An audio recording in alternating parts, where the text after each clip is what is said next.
नमस्कार। रामगुलाम शिक्षक प्रशिक्षण महाविद्यालय गोरखपुर के यूट्यूब ऑनलाइन चैनल में मैं धर्मेंद्र कुमार आज समाज उपयोगी उत्पादक कार्य विषय के अंतर्गत गृह विज्ञान विषय लेकर आया हूं, जिसके पहले अध्याय की चर्चा हम करेंगे। तो पहले अध्याय में कुछ प्रमुख बिंदुएं हैं, इस पर हम चर्चा करेंगे क्रमशः।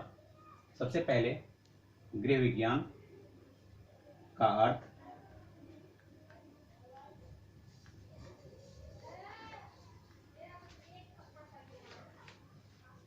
इसके बाद जो अगला बिंदु होगा वो होगा इसकी परिभाषा,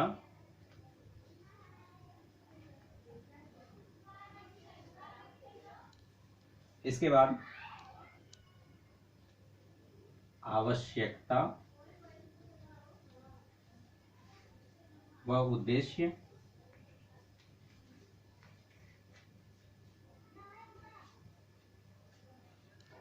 इसके बाद महत्व और क्षेत्र या तत्व।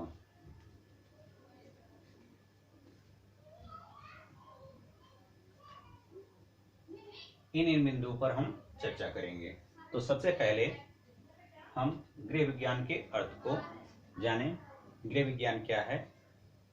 गृह विज्ञान दो शब्दों के मेल से बना हुआ है, गृह तथा विज्ञान।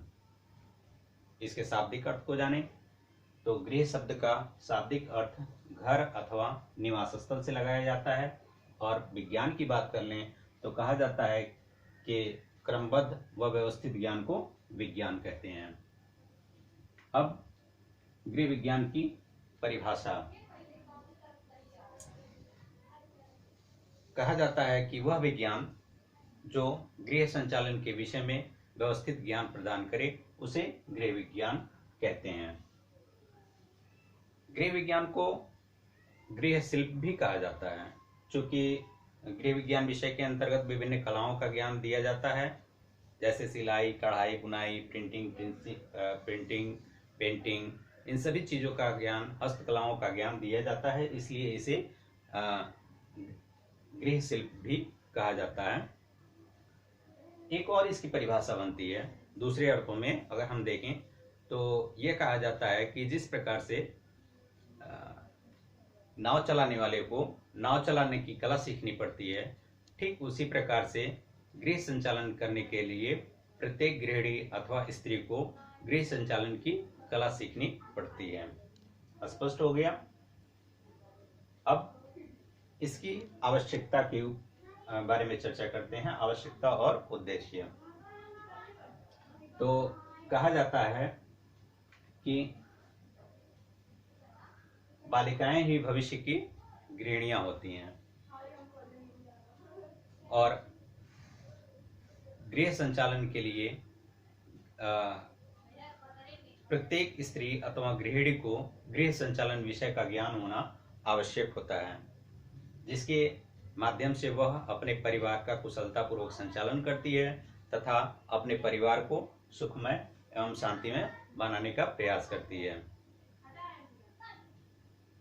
इसके बाद हम इसके महत्व की चर्चा करेंगे, गृह विज्ञान का महत्व। अब गृह विज्ञान के महत्व को हम देखें तो गृह विज्ञान का महत्व तो सभी क्षेत्रों में पाया जाता है, सभी क्षेत्रों में है, लगभग सभी प्रकार से है। गृह विज्ञान का महत्व सभी प्रकार से है, जिसमें व्यक्तिक महत्व है, सामाजिक महत्व है, आर्थिक महत्व है और व्यावसायिक क्षेत्र में व्यावसायिक महत्व है। इसके बाद हम देखें तो गृह विज्ञान के क्षेत्र अथवा तत्व, इस पर चर्चा करते हैं। तो गृह विज्ञान के जो तत्व हैं, क्षेत्र हैं, इसको दो वर्गों में बांट दिया जाता है।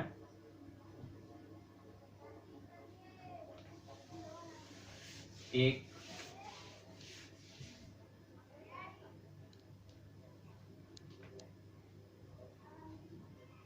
मूल तत्व और दूसरा गौण तत्व।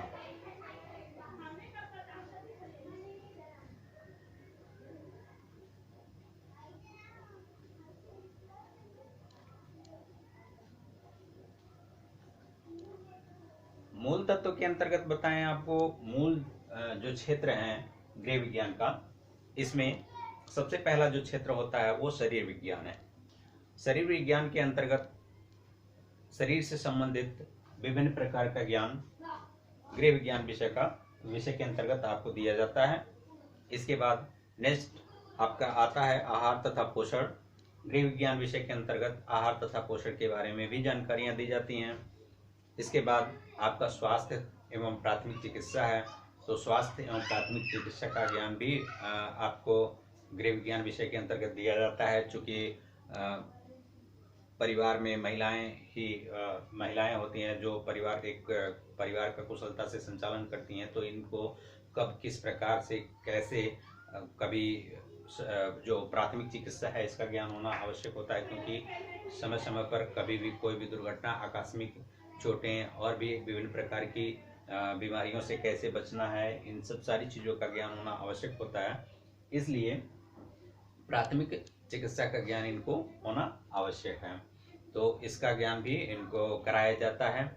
इसके बाद घर की साफ सफाई, साज सज्जा एवं व्यवस्था कैसी करनी चाहिए, किस तरह से करनी चाहिए, इन सब सारी चीज़ों का ज्ञान भी गृह विज्ञान विषय के अंतर्गत दिया जाता है।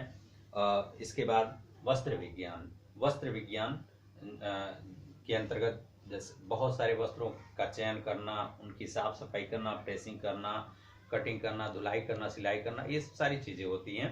इसके बाद आपके गौड़ तत्व की बात कर लें। गौड़ तत्व या गौड़ क्षेत्र, इसमें इसमें जो पहला बिंदु आपका आता है वह है सेवा, त्याग और सहयोग की भावना का विकास।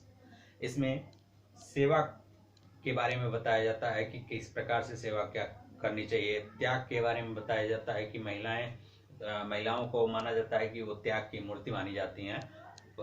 जब उनकी शादी हो जाती है, अपने परिवार में जाती हैं, तो पति के लिए त्याग, परिवार के लिए त्याग, तमाम तरह की चीज़ें हैं, इन सब त्याग करती हैं, बहुत सारा त्याग करती हैं। उसके बाद सहयोग की भावना का विकास, आपस में सहयोग और सामंजस्य स्थापित करती हैं। इस प्रकार से सेवा, त्याग और सहयोग की भावना का विकास उनको कराया जाता है, इसका ज्ञान कराया जाता है।